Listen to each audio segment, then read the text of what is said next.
The first time Ethan saw her, he thought she was going to die.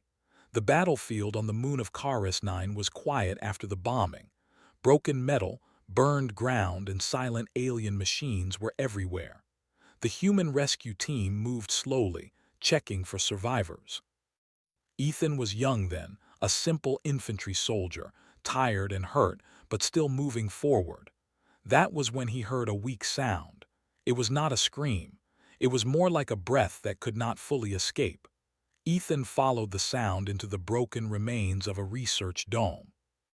Inside, under fallen glass and twisted cables, was a small alien girl. She had pale blue skin and long silver hair spread across the floor. Her legs were twisted in a way that made Ethan's chest tighten. They were damaged, maybe from birth, maybe from the explosion. He did not know. Her eyes opened when she sensed him. They were wide, afraid, and intelligent. She tried to move back, but she could not. Her hands shook as she pulled herself using her arms, slow and painful. Ethan immediately raised his hands and stepped back. "I'm not here to hurt you," he said softly, even though he knew she might not understand his words. She watched him carefully. Then slowly she spoke in broken galactic common. "Human soldier?" Ethan nodded. "Yes, I'm human." Her shoulders relaxed just a little. She closed her eyes for a second like someone who had been holding fear inside for too long. "My name is Lurie," she said. Ethan crouched down, keeping his distance. "Are you hurt?" She gave a small, sad smile. "I am always hurt." Only later did Ethan understand what she meant. Lurie was from a species called the Valori. They were known across the galaxy for their intelligence and calm nature. They built machines that kept star systems alive, but they believed strongly in perfection. Anyone born different was seen as a failure. Lurie had been born with damaged legs. She could not walk without pain. To her people, that made her useless. She had been sent to Karis 9 not as an engineer but as a political offering. A bond candidate. A disabled female paired with a human soldier because humans were seen as short-lived and emotional. If something went wrong, no one would care. Ethan did not know any of this at the time. All he knew was that she was alive, scared, and alone. He called for medical help, but the alien medics refused to enter the unstable dome. They said she was not important, that her evacuation was not required. Ethan stared at them in disbelief. "She's wounded," he said. "She needs help." "She is defective," one of the Valori officials replied calmly. "Her survival changes nothing." Ethan did not argue. He simply took off his armor, wrapped it around Lurie, and lifted her carefully into his arms. She gasped softly, shocked. "Human, you cannot." "I can," he replied, "and I will." From that moment on, everything changed. For weeks, Ethan cared for Lurie in the human medical camp. He carried her. He brought her food. He listened when she spoke, even when her words were slow and careful. She learned that humans laughed loudly, argued openly, and cried without shame. She learned that Ethan treated her like a person, not a burden. And Ethan learned that Lurie was brilliant. She fixed broken human scanners using scraps. She predicted enemy movement by reading energy patterns no one else noticed. She saved lives with quiet words and faster thinking. Still, her people never visited. Then came the bond. The Valori commander explained it without emotion. To formalize cooperation, a temporary mating bond will be established. The female will serve as a liaison. The human will be assigned as her mate. Lurie looked down, ashamed. "I am sorry," she whispered to Ethan. "I was created for this purpose." Ethan felt anger rise in his chest. "You're not created for anything," he said. "You're choosing." She looked up at him, confused. No one had ever said that to her before. The bond ceremony was simple and cold. No romance, no celebration. Just a legal and biological connection recognized by the Alliance. But Ethan made one thing clear. "This doesn't mean you belong to me," he told her that night. "You're free, always." Lurie believed him. That was why it hurt so much later. The war ended suddenly. Humans were ordered to withdraw from Karis 9 within 48 hours. There was chaos, ships launching, orders changing, explosions in the distance. Ethan searched for Lurie everywhere. When he reached the Velori evacuation zone, he was stopped. "She has been reassigned," an official told him. "To where?" Ethan demanded. "That information is not required." Ethan tried to push past them. He was restrained. By the time he broke free, the last ship was gone. Lurie was gone. Ethan believed she had been taken somewhere safe. He told himself that her people would protect her now that the war was over. He told himself that she would be better without him. He was wrong. Lurie was not evacuated to safety. She was returned to a Velori station and blamed for cooperating too closely with humans, for sharing ideas, for showing emotion. Her disability made her an easy target. Her bond with Ethan was declared void. She was stripped of rank, resources, and protection. Still, she survived. Years passed. The galaxy changed. Humanity changed. Humans did not fade away like many expected. Instead, they grew stronger, smarter, more united. They remembered every betrayal. Ethan became a commander. His body carried scars. His eyes carried weight. He never took another bond. He never spoke about Lurie, but he never forgot her. Then came the summit. Representatives from dozens of species gathered on a neutral station. Humans were no longer guests. They were equals. Some feared them. Ethan stood near the edge of the chamber, listening but not speaking. That was when he heard a familiar voice. "Do you remember me?" The sound was soft, careful, like someone afraid the answer might hurt. Ethan turned. At first he did not recognize her. She was thinner. Her hair was shorter. Her face showed years of quiet pain. She leaned on a metallic support frame that helped her stand, but her eyes were the same. "Lurie," he said, his voice breaking. She smiled, small and unsure.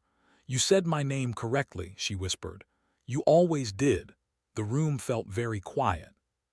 Ethan stepped toward her without thinking. He stopped just in front of her like he was afraid she might disappear if he moved too fast. "I thought you were safe," he said. "I looked for you." "I know," she replied gently. "I watched."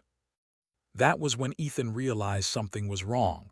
Lurie had access to human systems, old ones, hidden ones, ones only a few people knew about. "You protected them," Ethan said slowly. She nodded. "I owed humanity everything." Before Ethan could speak again, the Velori delegation reacted. "She is not authorized to speak," one of them said sharply. "She has no standing." Ethan turned, anger burning in his eyes. "She stands with me," he said.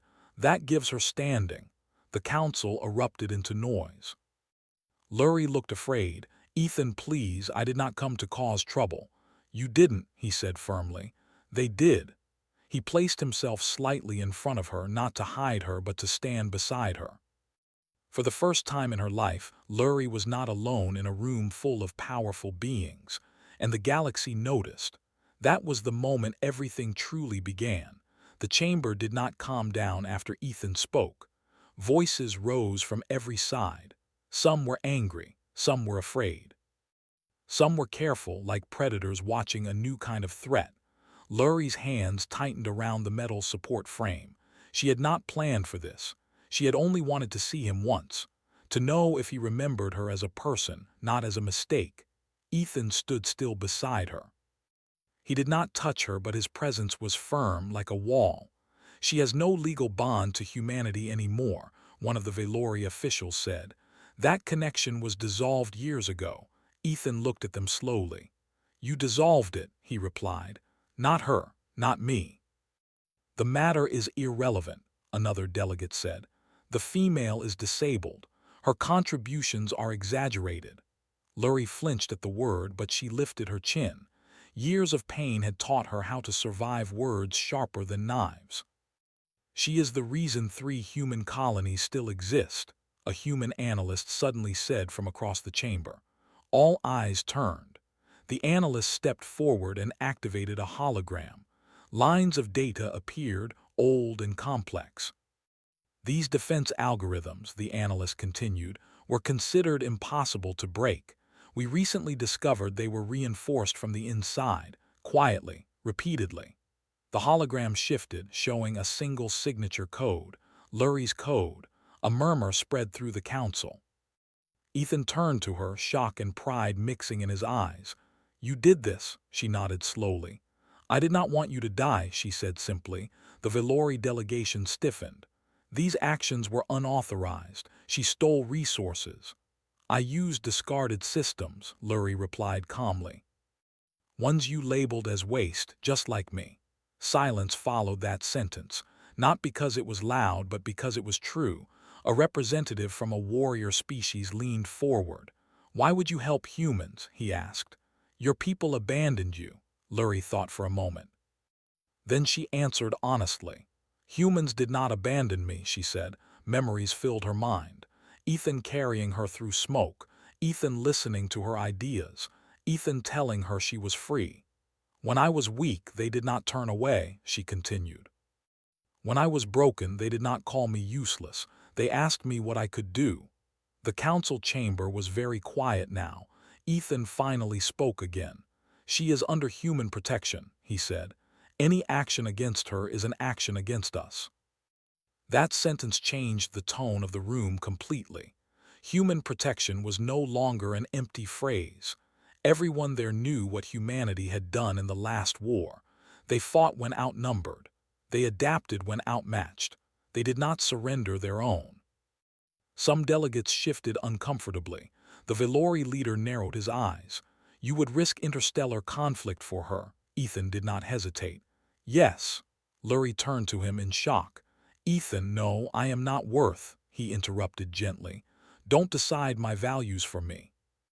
For the first time, Lurie felt something dangerous rise inside her chest. Hope. The summit was suspended shortly after. Too many species needed time to reconsider their positions. Guards escorted Lurie and Ethan to a secured human section of the station. As soon as the doors closed, Lurie's strength faded. Her hands shook. Her breathing became uneven. Ethan moved closer. "Sit," he said softly. She lowered herself slowly, pain clear on her face. The support frame words struggling to compensate. "It's outdated," she muttered.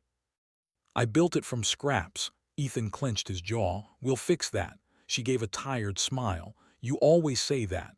They sat in silence for a while. "I thought you forgot me," Lurie finally said. "I tried," Ethan admitted, "but some things don't let go." She looked at him carefully. "Did you believe them when they said I was weak?" "No," he said immediately. "I believed you were surviving." That made her eyes sting. Ethan leaned back. "Why didn't you contact me sooner?" "I was afraid," she said honestly. "If I drew attention, they would erase me completely, so I hid. I helped from the shadows." Ethan nodded. Humans understood that kind of survival. A warning signal suddenly echoed through the room. A human officer entered quickly. "Commander, we have a situation."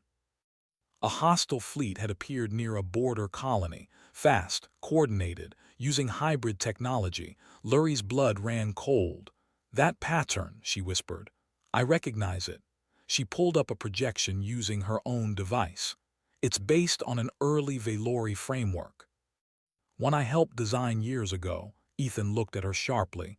"Can you stop it?" She hesitated. "Yes, but it requires access to core systems, full trust." Ethan turned to the officers.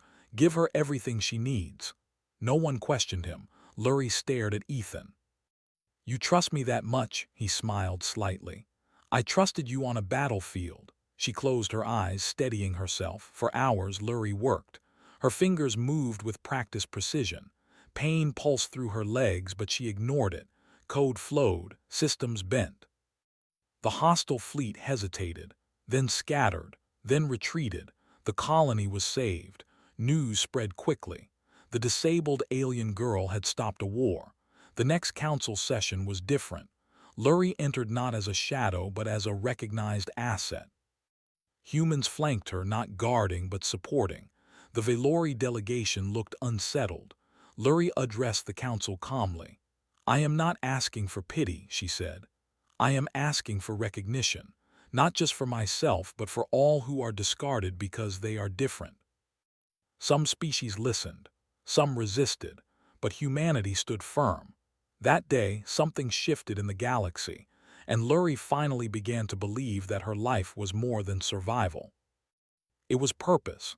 The galaxy did not change in one day, but after Lurie stopped the attack, it could no longer pretend she did not exist.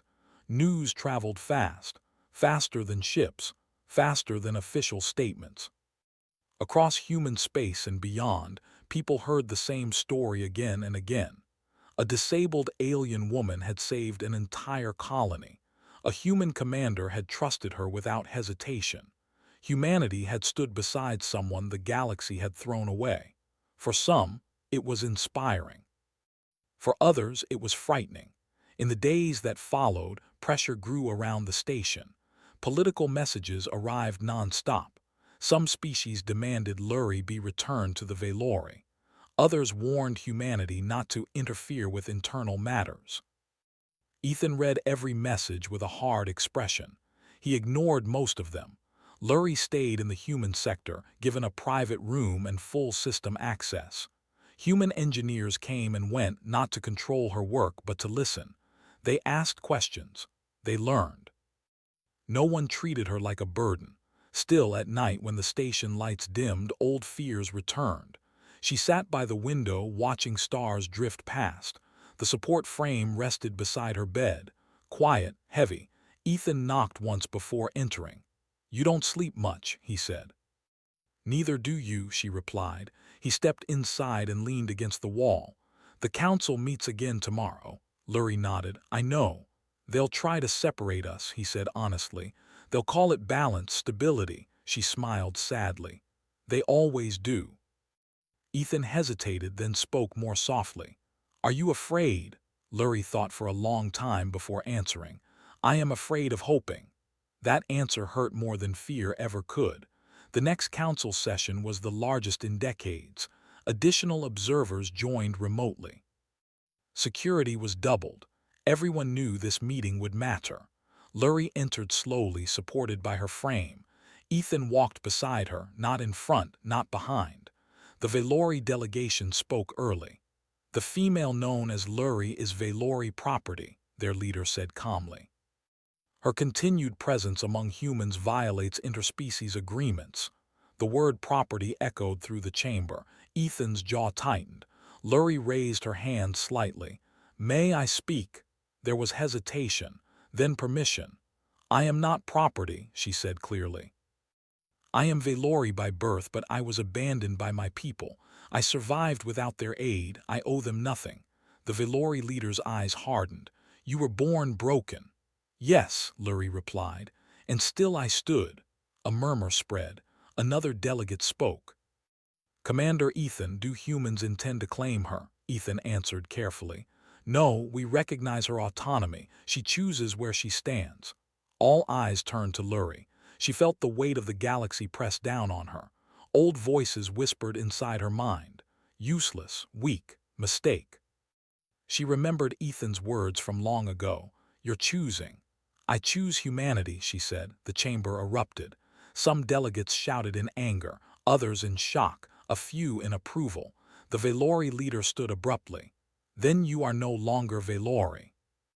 Lurie felt the words like a blade, but she did not break. "I stopped being Velori the day you left me behind," she said quietly. That was when the threat became clear. Several species announced withdrawal from negotiations. Fleets repositioned. Old alliances cracked. War hovered close. Human command met within the hour. "We can protect her," one general said, "but this may escalate." Ethan looked around the room. "Then we stand ready." Humanity prepared, not with anger but with focus. Ships moved, defenses activated. Colonies warned but not panicked. And through it all, Lurie worked. She upgraded human systems with efficiency that amazed even veteran engineers. She designed adaptive technology that responded to human creativity instead of limiting it. When engineers tried to fix her legs without asking, she stopped them. "Do not erase me," she said firmly. "Support me." They listened. The new mobility frame was lighter, stronger, and fully controlled by her own neural patterns. It did not hide her disability. It respected it. When she stood with it for the first time, steady and tall, Ethan felt his throat tighten. "You did this," he said. "We did," she corrected. "The hostile coalition made its move 3 weeks later." A combined fleet crossed into neutral space, aiming for a human-aligned system. Their message was clear: surrender the alien. Humanity refused. The battle was unlike any before. The enemy had numbers. Humanity had adaptability. Lurie coordinated defense from the command center. Her voice was calm, clear, never rushed. "They will strike from the left flank," she said. "They believe you are slower there." Ethan relayed the order. "Then we move faster." Human ships adjusted mid-fight, changing formations in ways no one expected. Old assumptions failed. When an enemy weapon adapted, Lurie adapted faster. The battle ended not with destruction but retreat. The coalition pulled back, shocked and weakened. The galaxy watched. Humans had defended one disabled alien woman against half the stars. After that, no one called her a burden again. The council reconvened in silence. This time, the Velori delegation spoke last. "We request dialogue," their leader said carefully. Lurie listened without expression. "You were wrong," the Velori leader continued. "Your abilities were underestimated." Lurie met his gaze. "Say what you mean," he hesitated. "We ask you to return." The chamber held its breath. Lurie stood slowly. Her frame responded smoothly. She looked stronger than she ever had. "No," she said. The answer was simple. "Final. I am not returning to a place that only wants me when I am useful," she continued. "I will not be hidden again." She turned slightly toward Ethan, then back to the council. "I stand with a species that saw my worth before my results," she said. "That is humanity." The council did not challenge her. New laws followed in the weeks after. Not quickly, not easily, but steadily. Galactic disability status was redefined. Autonomy was recognized. Bond agreements were rewritten to require consent and equality. Lurie became an advisor, then an architect of interspecies systems. Ethan remained a commander, but his reputation changed. He was no longer known only as a warrior, but as the man who chose loyalty over convenience. One quiet evening, long after the war threat had passed, Ethan and Lurie stood together at a station viewport. The stars were calm. "Do you regret it?" Lurie asked softly. "Choosing me?" Ethan shook his head. "I regret not finding you sooner." She smiled, warm and real. "You found me when it mattered." They stood in silence, not bonded by law or biology, but by choice. The galaxy would remember that, not as the story of a disabled alien girl, but as the moment humanity proved its greatest strength was not force, but refusal to abandon those who stood with them.